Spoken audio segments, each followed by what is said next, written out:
Vamos lá, vamos para o assunto da nossa primeira aula, que é crase, tá certo? Crase, ele é um conteúdo que ele tem muitas regrinhas, mas é fácil de compreender, só prestando atenção, estudando, revisando o conteúdo dá certo. Então, o que é a crase na verdade? A crase é a fusão de duas vogais iguais, tá certo? No caso aqui eu tenho um exemplo do A com crase. O que acontece aqui? Eu tenho o A, que é preposição, e tenho o A, que é artigo. Quando isso acontece, quando acontece essa fusão, eu coloco o acento grave, aí aqui eu tenho um A craseado, que se dá a crase, tá certo? As pessoas, às vezes, elas costumam ter dúvidas de quando colocar ou não a crase. Será que eu coloco a crase no A?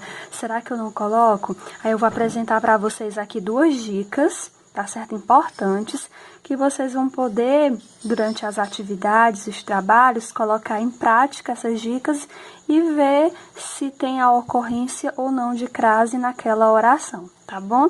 Primeiro exemplo, fui à escola. Esse exemplo que eu coloquei aqui para vocês, eu tenho A, e a dúvida é, coloca ou não a crase? Primeira dica, você vai trocar o termo que vem depois do A por uma palavra masculina. No caso aqui eu troquei por mercado. Fui ao mercado. Trocando por uma palavra masculina, você consegue perceber o quê? Você consegue perceber uma combinação, que é a combinação da preposição a mais o artigo o. Quando você trocou a palavra feminina por uma masculina, o a, ele ficou ao. Então, você consegue perceber claramente aqui a presença do artigo. Portanto, quando você troca por uma masculina e o a, ele vira ao, você coloca a crase, tá certo? Então, nesse caso aqui, fui à escola, tem crase. Então, a primeira dica que eu dei é troca por uma palavra masculina. Se o a virar ao, então tem crase.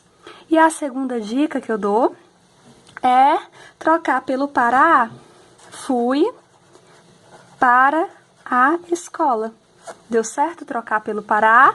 Então, tem crase. Então, são duas dicas bem simples, sem complicação, mas irei apresentar para vocês mais exemplos e casos em que não se deve de jeito nenhum usar a crase e casos em que é obrigatório o uso da crase. Não esquecendo que a crase, na verdade, é a fusão de duas vogais iguais. A preposição, a artigo, juntou, eu tenho aqui a crase, tá certo?